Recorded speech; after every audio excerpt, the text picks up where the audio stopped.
جو ہمیں احساسات ہیں. دیکھیے مدنی پھول میرے سنت نے دیا ہوا ہمیں کہ کس سے کس طرح بات کرنی ہے اور کب کس موقع پر کیا کرنا ہے. صحیح. اگر کوئی شخص یہ سمجھ لے تو وہ کامیاب ہے. صحیح.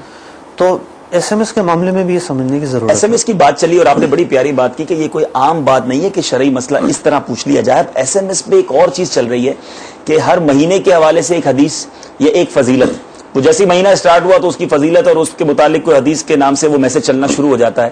تو اس بارے میں کچھ رہنمائی میں ہر چیز ترقی پاتی ہے. اگر ایک اچھائی ہے، اگر آپ وہ اس میں جائیں گے تو اچھائی میں آگے بڑھیں گے. اگر آپ ایک فضول کام کر رہے ہیں تو آپ فضول چیز میں آگے بڑھیں گے. اب دیکھیے جب لوگ آگے بڑھنا شروع ہوئے تو وہ گناہوں میں بھی پڑنے لگے.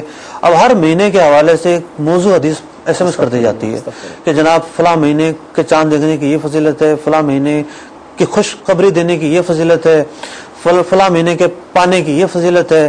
تو جھوٹی حدیث گھڑنا شدید گناہ ہے. سرکار دو عالم صلی اللہ علیہ وسلم نے ارشاد فرمایا جو مجھ پر جھوٹ باندھے اس کا ٹھکانہ جہنم ہے. اچھا پھر وعیدیں ارشاد ہوتی ہیں کہ یہ ایس ایم ایس اگر آگے نہ بڑھایا تو یوں ہو جائے گا. تو وعید بیان کرنا اللہ اور اس کے رسول کا کام ہے. صحیح. علماء نے بیان کیا کہ اگر کسی صحابی کے قول میں وعید ہے، انہوں نے بیان کیا کہ اس کام کرنے پر یہ وعید ہے، یہ نقصان ہوگا یا یہ گناہ ہے، تو یہ اس صحابی نے خود بیان نہیں کیا ہوگا. ضرور سرکار دو عالم صلی اللہ علیہ وسلم نے سنا ہوگا، کیونکہ کسی صحابی کو بھی اختیار نہیں کہ وہ وعید بیان کر سکے. اب ایسے وہ پہلے تو وہ فوٹو کاپی ہوتی تھی شیخ صاحب کا وصیت نامہ، اب تو شیخ صاحب کے ایس ایم ایس چلتے ہیں. مطلب کہ عام لوگ پریشان ہو جاتے ہیں. مطلب مسلمانوں کو تشویش میں مبتلا کرنا، پریشانی میں مبتلا کرنا، غیر ضروری کام میں مبتلا کرنا، اتنے سارے کام یک لخت کر دینا دل گردے کی بات ہے. خوف آخرت کی ضرورت ہے. 20 منٹ اس کو فارورڈ کیجئے، 30 لوگوں کو اس کو فارورڈ کیجئے ورنہ نقصان ہو جائے گا. تو یہ سب چیزیں غلط ہیں. شیطانی چکر ہے. ٹھیک ہے. اچھا دوسرا سوال حضور وہ تھا نگران شورا ریکارڈنگ کے حوالے سے. جی ریکارڈنگ کال کر لی جائے تو اس بارے میں کیا ہوگا؟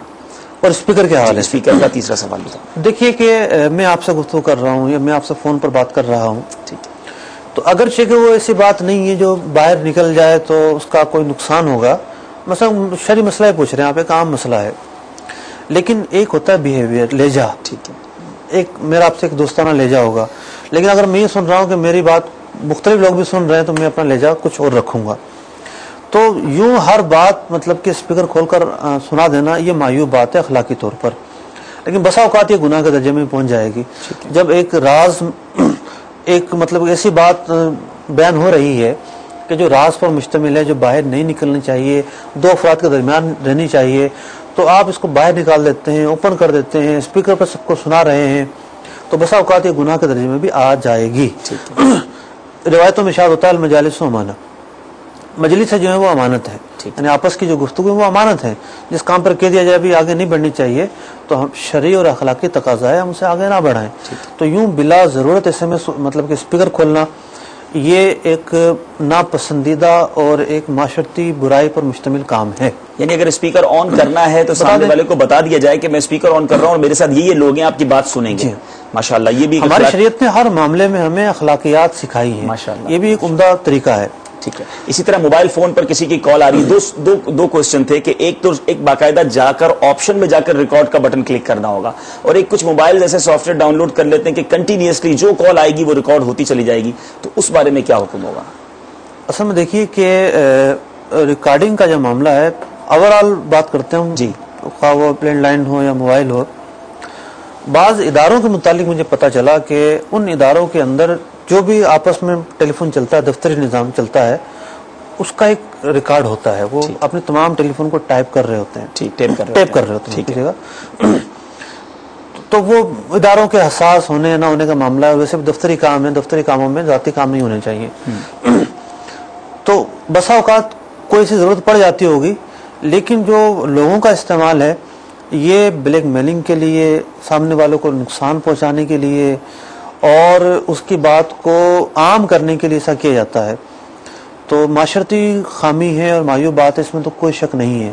لیکن جہاں نیت ایسی ہوگی کہ ایذا پہنچایا جائے، عزت اچھالے جائے یا راز کو عام کیا جائے، تو گناہ کے درجے میں بھی یہ کام آ جائے گا. صحیح. تو اس پہ بھی بتا دیا جائے اگر جس طرح کال ریکارڈ کرنی ہے. اول تو کرنی ہی نہیں نا. ٹھیک ہے ٹھیک تو ہے. اگر کوئی ایسی ضرورت ہے ٹھیک ہے تو ٹھیک کر لیں. اچھا بعض لوگ اپنے خود فیصلہ کرتے ہیں، ہم مسئلہ ہی پوچھ رہے ہیں. صحیح ہے. تو مسئلہ پوچھنے میں ہم اچھا اس کو محفوظ کر لیں گے، بعد میں سنیں گے. تو آپ مسئلہ پوچھنے میں بھی آپ بتا دیجئے کہ جناب میں آپ کی کال ریکارڈ کر رہا ہوں، بتا کے کریں، کوئی مسئلہ نہیں. بہت اچھی بات کی اور الحمدللہ ہمیں رہنمائی ملی. پیارے اسلام بھائی، یہاں نگران شورا نے جو ہمیں ایک نیکی کی دعوت دی، ایک کال ریکارڈ ہو رہی ہے، ہمیں احساس ہو جاتا ہے کہ یار احتیاط سے بات کی جائے. اگر آپ کی کہیں مووی بن رہی ہے تو آپ اپنے آپ کو تھوڑا سیکیور فیل کرتے ہیں اور اپنے آپ کو ٹھیک کرتے ہیں کہ یار میری